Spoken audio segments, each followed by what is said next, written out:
You are most welcome friends, I am Bani. आज का दिन 14 अप्रैल। क्या है आज 14 अप्रैल को? अंबेडकर जयंती, भीमराव अंबेडकर जयंती है। कहा जाता है कि भारत का जो संविधान है उसे बनाने में बहनों भाइयों अंबेडकर जी का महान योगदान था। And I am watering plants here. Rahiman पानी राखिए, बिन पानी सब सून। इस पौधे को गडरी का पेड़ बोलेंगे, गडेरी।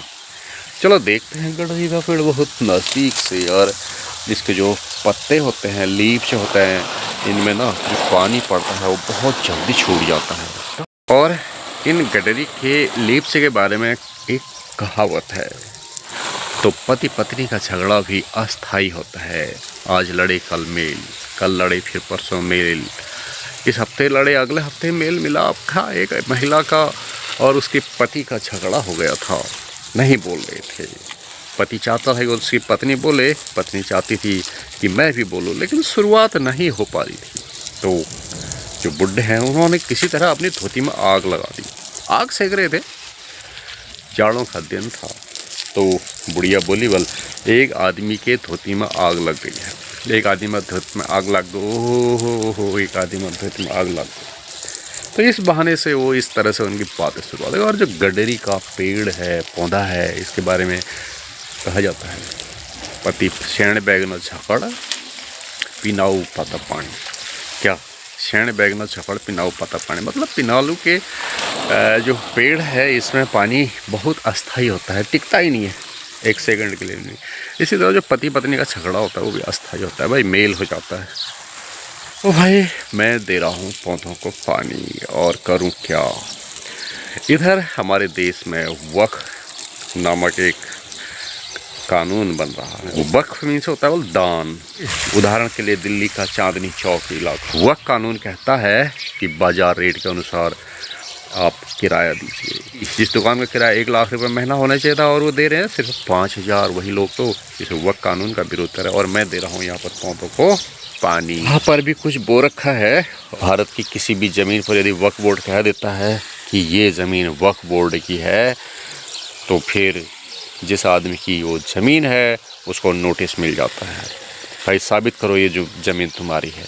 तिरुपति बालाजी का मंदिर, या फिर साउथ के बहुत पुराने मंदिर, या फिर जागेश्वर धाम जो सन 8वीं 10वीं शताब्दी का है, उसके कागज़ कहाँ से आएंगे?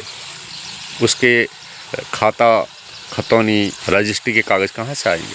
अब वक्फ बोर्ड कहते माना जागेश्वर धाम वक्फी ज़मीन पर है, साबित करो कि ये मंदिर समिति की है, तो मंदिर समिति तो साबित नहीं कर पाएगी ना। कर पाएगी क्या मंदिर समिति ये साबित कि जागेश्वर धाम या बागेश्वर धाम के जो भी मंदिर हैं उनके रजिस्ट्री के कागज़ मंदिर के पास हैं? खाता नहीं कर पाएंगे, नहीं कर पाएंगे। तो वहाँ पर वक्फ कहेगा, ये वक्फ बोर्ड कहेगा ये ज़मीन हमारी है, छोड़ दो भाई, तुम साबित नहीं कर पा रहे हो। वक्फ बोर्ड जो है उस पर थोड़ी सी लगाम लगाने के लिए कानून है। इस कानून का स्वागत करना चाहिए। कई लोग तो इस कानून का स्वागत कर रहे हैं, कई, लेकिन ओवैसी जैसे लोग जिनके पास बताया जाता है कि वक्फ की काफ़ी संपत्ति है, काफ़ी उनके कब्जे में है, वही इसका विरोध कर रहे हैं। और ओवैसी को देख कर ऐसा लगता है वो हमेशा गुस्से में रहते हैं, हमेशा सुधारों का विरोध करते हैं। I don't know why he does so. Owaisi के बारे में ये भी कहा जाता है कि एक बार हैदराबाद में जो वहाँ का निज़ाम था, उसकी सरकार जब सरदार पटेल हैदराबाद को भारत में मिलाना चाहती थी, हैदराबाद रियासत को, तो वहाँ पर निज़ाम ने बहुत सारे स्थानीय लोगों को मारा था, उनका धर्मांतरण कराया था। और उसकी जो पार्टी थी जो हिंदुओं को मार रही थी, धर्मांतरण कर रही थी, उसकी पार्टी के नाम में थोड़ा सा बदलाव कर दिया गया। बस वही ये ओवैसी आगे उसी पार्टी को आगे बढ़ा रहे हैं। जो रजाकार सेना का मुखिया पाकिस्तान चला गया, उस रजाकार से जुड़ी हुई पार्टी है।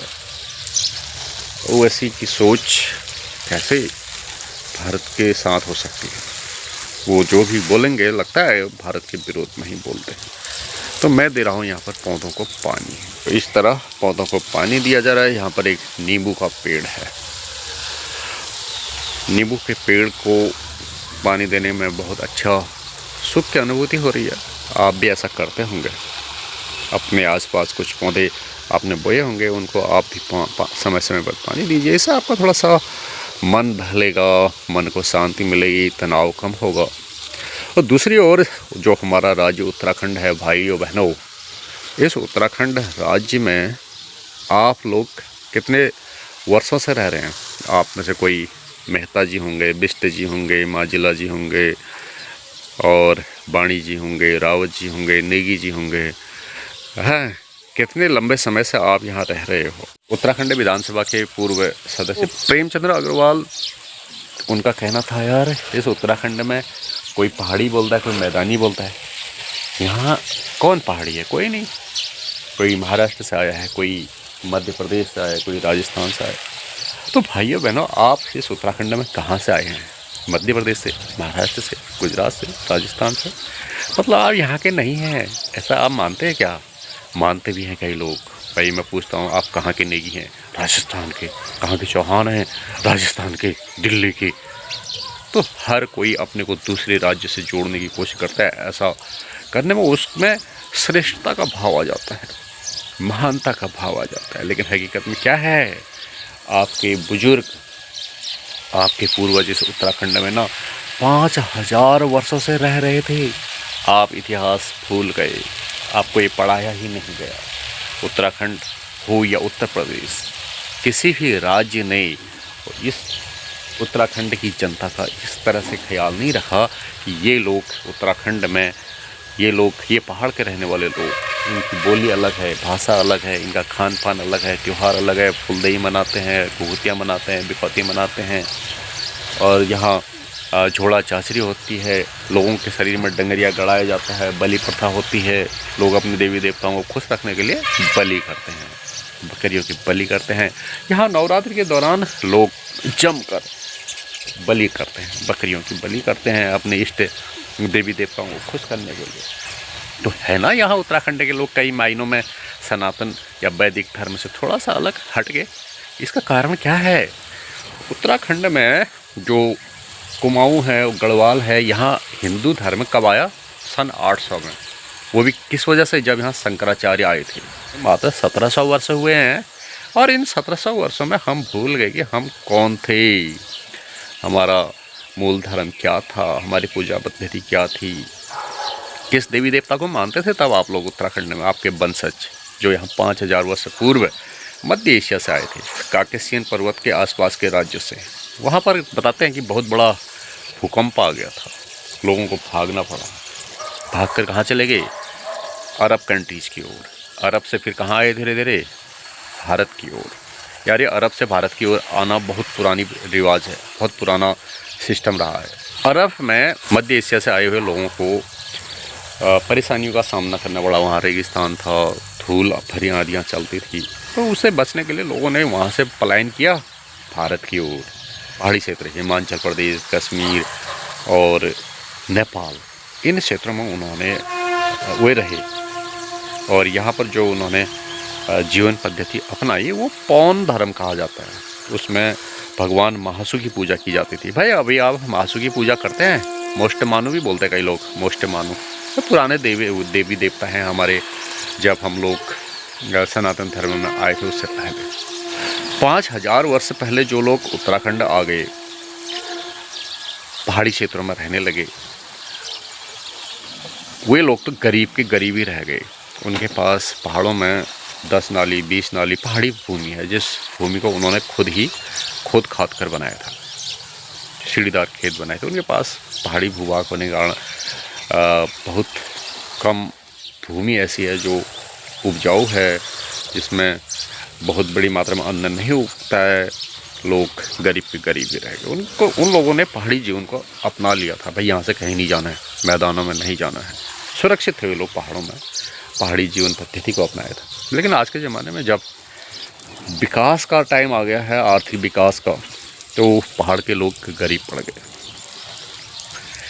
अब जो लोग 5000 वर्ष पहले ईसा मसीह के जन्म से भी पहले से पहाड़ों में रह रहे थे, वे तो पड़ गए भूमि के हिसाब से गरीब।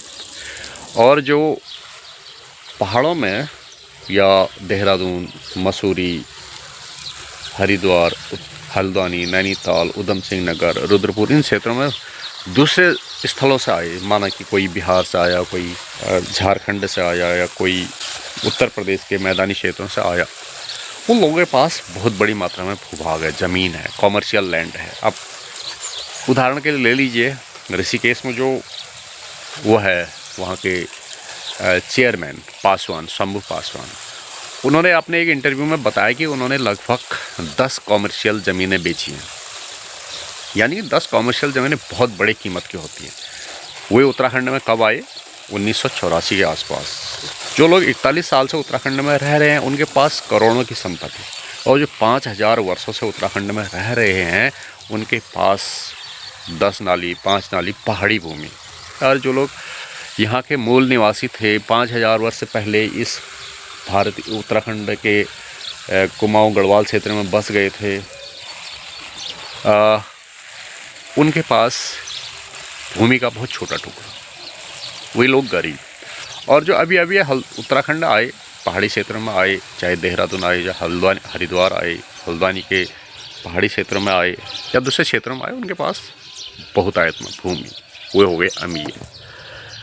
तो होना क्या चाहिए था?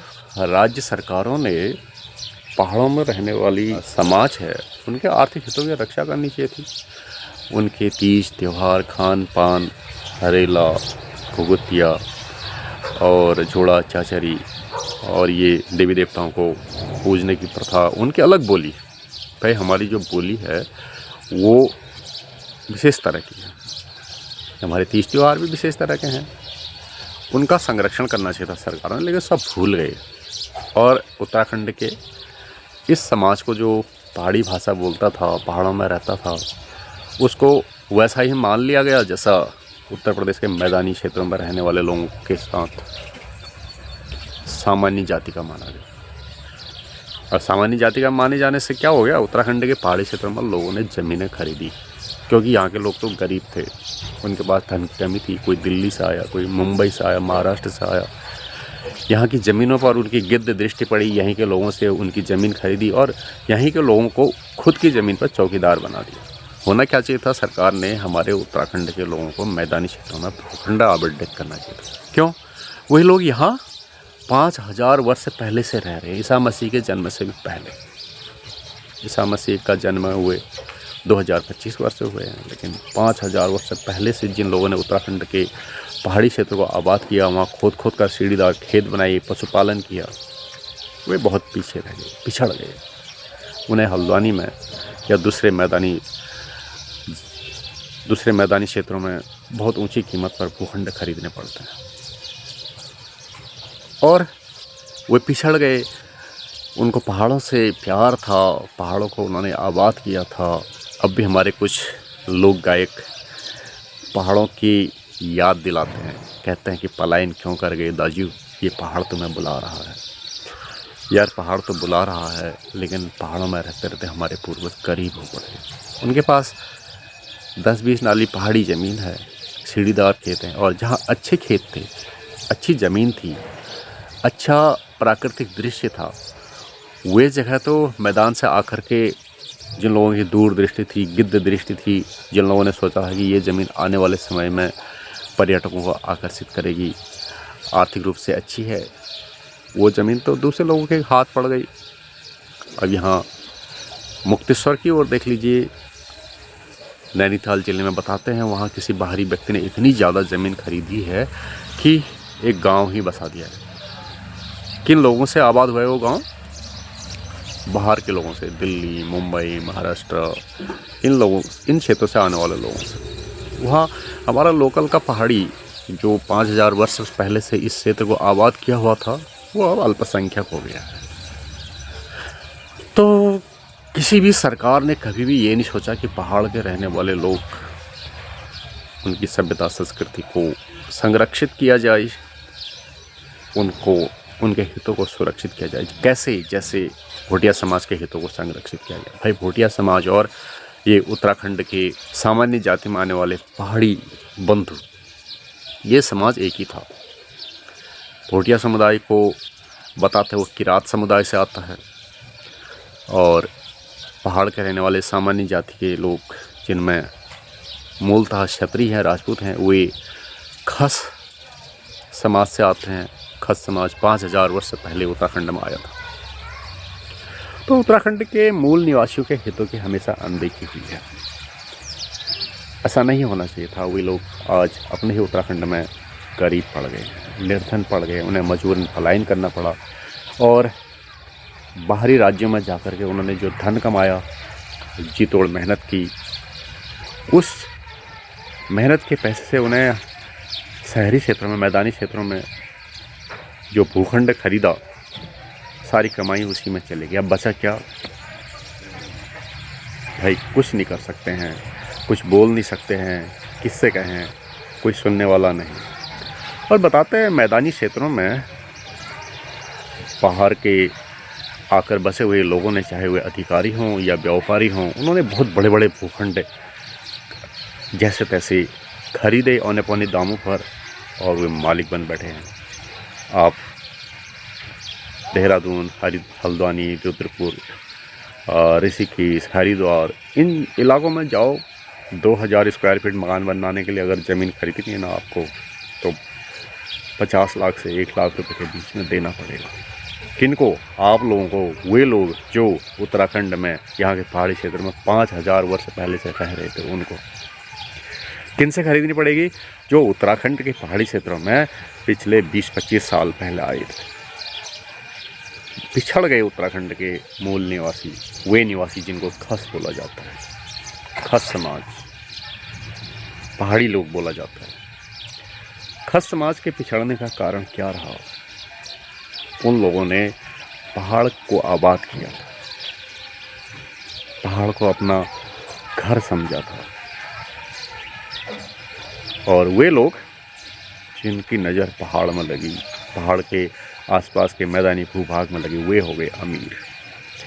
तो मेरा मानना है कि पहाड़ के रहने वाले खस समाज के लोगों को वैसे ही सामाजिक सुरक्षा मिलनी चाहिए थी जैसे भोटिया समुदाय को मिली, जैसे अनुसूचित जाति के समाज को मिली। हमारा पहाड़ी भाषा, हमारी तीज त्यौहार अलग, खान पान अलग है, सब कुछ धीरे धीरे हाथ से जाता रहा। और वे लोग जो 20-25 साल पहले आए, वे लोग अमीर हैं।